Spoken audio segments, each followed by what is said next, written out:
Guys, so nandito kami ngayon sa man-made forest, Molave. And yan, kung makikita nyo, ang gaganda ng mga puno. Sana may ganito sa Maynila. And ayan, hello guys sa inyo dyan. Yun, siguro papunta rin sila na pupuntahan din namin. Ayun, yun nga, sana may ganito pa sa Maynila, no?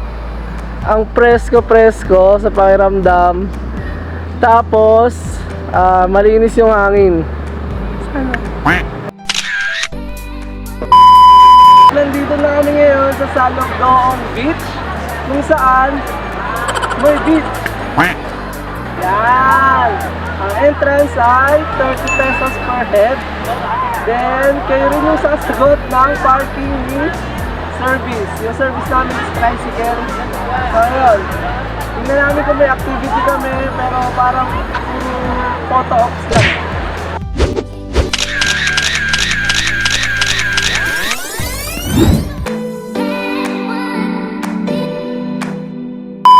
May cliff diving pala dito. Pero hindi ko siya susubukan kasi taas-taas na. Don't look, just go. Yeah, Hannah! Woo!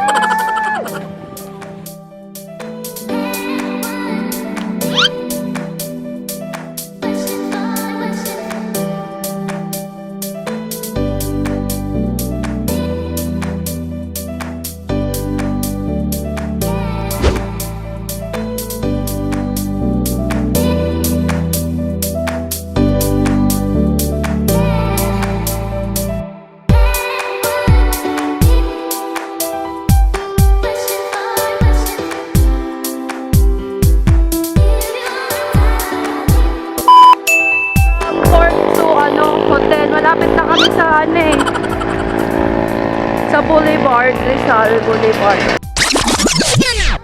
Hello guys, so napansin nyo ba ang dapit hapon na?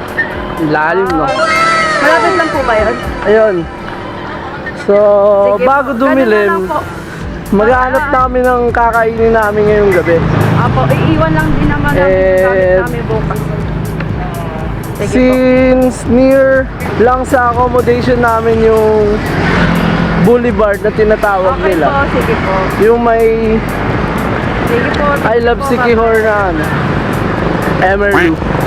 Ayun, nilakad na lang namin. Kasi napansin din namin kanina na merong magtitinda ng barbecue doon, mga ihaw-ihaw. So, naging interesado kami, doon na lang kami kumain. Kasi sa accommodation, honestly, ang mahal ng mga pagkain, 100 plus. Yung sa Ihaw, hindi lang namin alam kung malinaw. 2,000 years later. Namin malapit, ang layo. Okay. Ayun, so going back. Ayun, sana malinaw na. Yun. Sana mura yung mga pagkain doon. Ayun. Ayun nga, kasi ang mahal dun sa accommodation namin, 100 plus. Diyos ko! Siyempre budgetary lang tayo kahit na dapat ready naman kami. Ayun. So, ang sarap pala maglakad dito.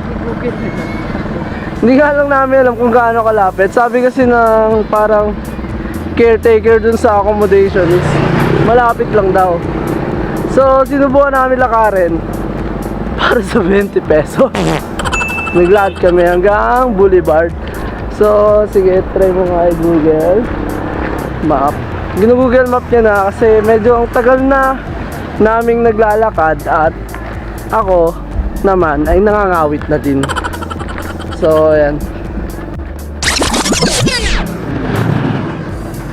Sana yung malapit dito, malapit talaga, ano? Kasi ayan.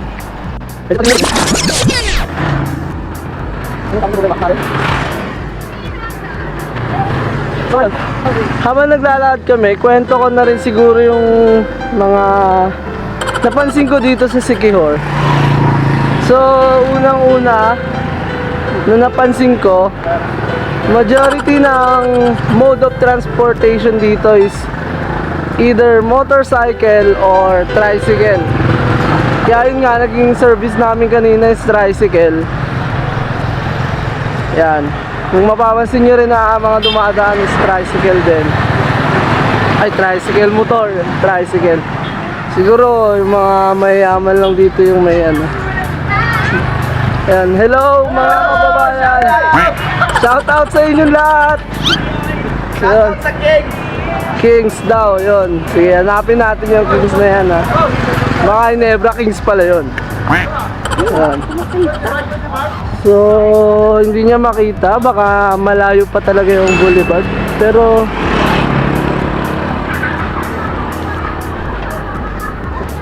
sige, lakad lang. Wala susuko. Nakarating nga tayo sa Siquijor eh. Sa boulevard lang kaya.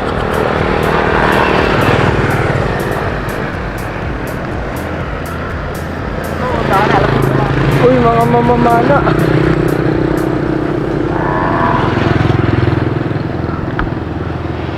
So, stop ko lang muna para makapaglakad din ako ng maayos, no? Yun, hello guys. So, yun, after 20 years, nakarating na ulit kami dito sa boulevard. And kung mapapansin nyo sa likod, ayan. Yan. Ayun yung mga tindahan ng mga inihaw. And check natin kung anong kakainin namin. Samahan nyo na lang kami.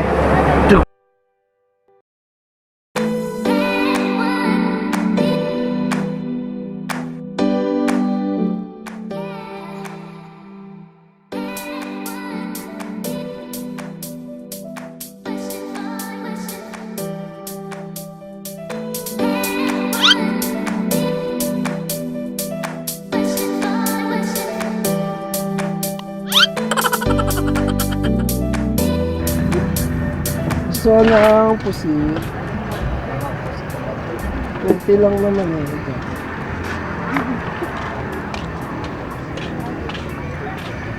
Tapos Yan lang sa'yo? hindi, syempre barbecue din. The next day. Yan, hello guys, good morning. So, nakalimutan pala sabihin kahapon. Dito pala kami nagstay sa... Wait lang, alamin ko muna. Gago! Pero, Diamond M ito eh. Diamond. Sa Diamond, ayan. So, ayan siya.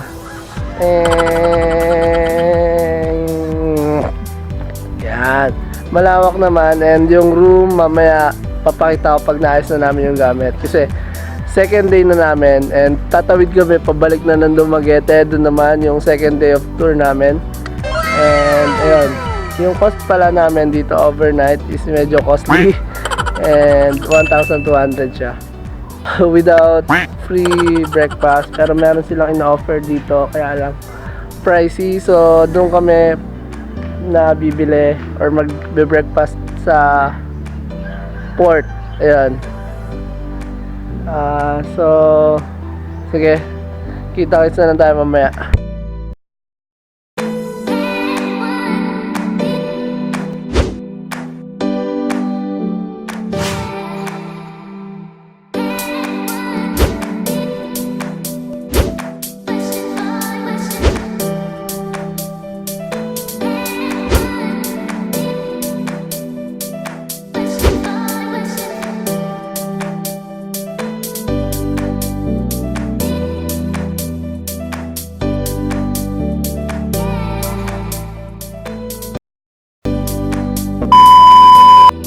Hello guys, so ayun, good to go na kami, back to Dumaguete.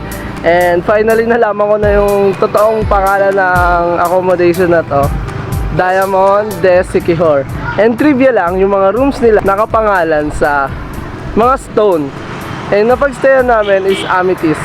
Yun, hindi ko alam kung anong nun ibig sabihin, pero yun, stone nga siya. And nga pala, may free wifi sila. And merong free na sabon and may free na towel, pero bawal iuwi. Free of use lang pala. Ayan, anyway, ayan. Sakay namin ng tricycle, kita na lang tayo sa port.